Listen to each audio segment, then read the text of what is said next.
The three mistakes that I made starting my photo booth side hustle. This is what cost me money. You're going to want to watch this. I thought this photo booth side hustle would be easy. I mean, I really can't complain. Making 3 to 5 to 800 or maybe even $1,000 in a matter of 2 to 5 hours. It is easy money. But listen, the reality is that I made three major mistakes and it nearly crushed my profits before I got started. If you want to make money without wasting time, then you need to listen up. Tired of y'all being hard-headed. That's a Southern term. I was raised by a Southern family from Mississippi and spent a lot of my time on the East Coast. You're gonna hear me say a lot of weird stuff. Let's just jump into it, man. Mistake number one, I undercharged. The fact is, when you're getting in business originally, it's hard to get your name out. You have to get your foothold somewhere. And so I started out doing free events. I created my first photo booth out of PVC pipe and it was dope. But at the same time, some people were looking for something more professional, even though the outcome, which was to make things interactive for a celebration and provide pictures.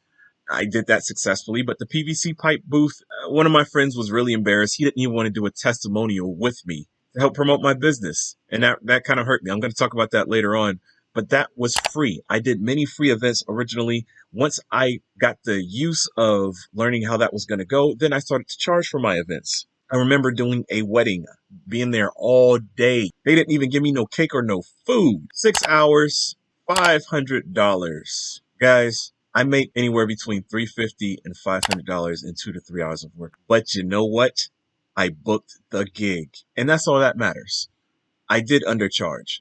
Getting paid $100, $200, $300 for an all-day event. I undercharged my butt off.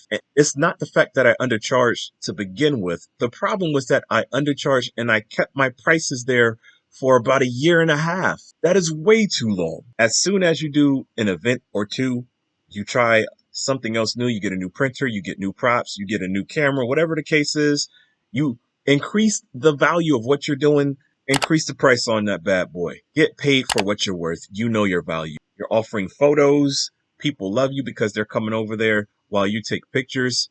You're eliminating all the dead space and the awkwardness. You're creating family portraits. Literally, you're worth so much. Just a small little tip. You should be charging somewhere between $325, $350, maybe even $400 for 2 hours. Let me know down in the comments how much you're charging for your events. Mistake number two, I didn't collect reviews, photos, or testimonials early on. This crushed me. I would get so involved in making sure that the experience was good. I also didn't really know what the heck I was doing. I mean, there was one time somebody invited me. It was a company and it took me almost like 1.5 to 2 hours to really set up. I was sweating profusely. And if you guys know me personally, I sweat like that. Too easy. Now that I'm nervous, I'm sweating double time. Depending on the shirt that I'm wearing, my back is all like wet and stuff and you can see me sweating. And so I've gotten to the point to where I take 2 shirts actually to set up. But my setup time, now I got that bad boy down to 25 to 30 minutes because I know what to look for. I have my setup. I have things in particular boxes. It's a whole lot easier. But while doing my events, I would just get so caught up in doing everything else that I would not even pass out business cards. For those of you who already know, and for those of you who do not know, when you get an event, whether it's paid or free, overcharged, undercharged, it doesn't matter. You make sure that you book an event from an event. Book an event from an event. That is probably the most important thing that I'm going to say in this video. It is the perfect demographic. You're already there. People are looking for what you have. You don't need to spend any money for promotion or anything like that because you have a group of individuals there already that you can connect with. It's not about what you do. It's all about who you know.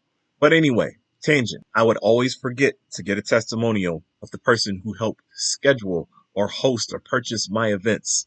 Ask them how they're doing. Everybody always loved my events. I haven't had a negative review yet. But I would forget to record that person. I would forget to record the interaction that I'm having with other individuals. I forget to take pictures so that I can promote it on Instagram. Everybody wants to see what your photo booth events are like. There's no way around it. If you don't have any photos or proof, then nobody will rent your stuff out. So what did I do? I began to pay $100 in order to bring a photo booth attendant because I'm at the point where I can charge $400 to $500 for a 3-hour event. $100 to that individual is a drop in the bucket if they're able to get tons of video of me interacting with the customers.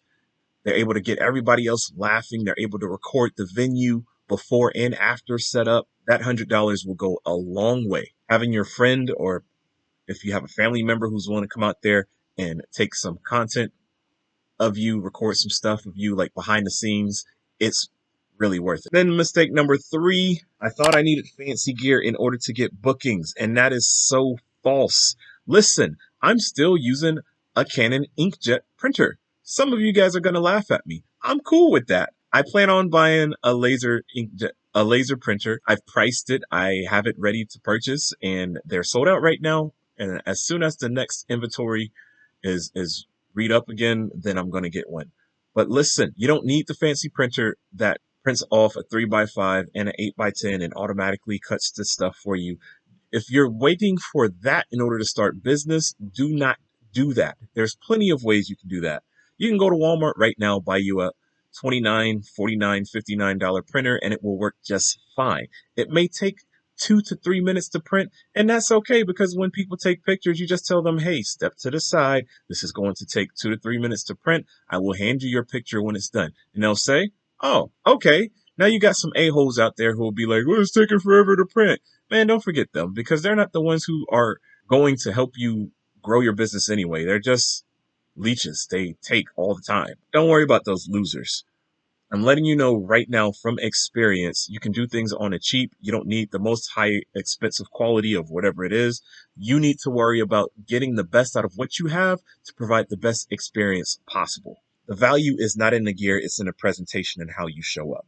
So I told you about the 3 mistakes. Once I figured these things, I easily have been able to make $500 to $2,000 in a month, depending on how I promote it. I already have 2 jobs booked for the month of August. I'm looking to get 2 more booked, fill in between those days, and then once again, it will be another $1,500 to $2,000 a month. But I have to tell you, it wasn't always like this, because I learned how to do this after taking a course called Start Poor, Finish Rich. The whole premise of you watching me on this channel is showing you how to build and start a side hustle, a profitable side hustle. I went on a journey of learning how to pay off my bills, $60,000 in debt to be exact, and I'm still in that journey. Building a profitable side hustle is part of that journey. I believe everybody should have a profitable side hustle, and highly recommend the course that I learned this from. You learn mindset tactics, the $1 Million Mindset. This allowed me to create the space so that I can make $100,000 in a month. I was able to do that successfully. There's been a lot of cool stuff that came from this course. I want you to check it out. It's called Start Poor, Finish Rich. It's down in the description. All right, so if any of this made sense, tell me some of the mistakes that you made as well. If you've made any, maybe you're perfect. I don't know. But listen, that's it for this video. Please hit the subscribe button if this is the content that you like. Follow me on my journey, 401k minority millionaire. I want to help a lot of you guys out. Black man just trying to make it here in today's world. Help you guys get out of debt, create generational wealth, start businesses. Go ahead, check out this other video here that YouTube says that you need to watch. Well, actually, I'm telling you to watch it, but YouTube does sometimes like to recommend stuff. See you guys in the next video.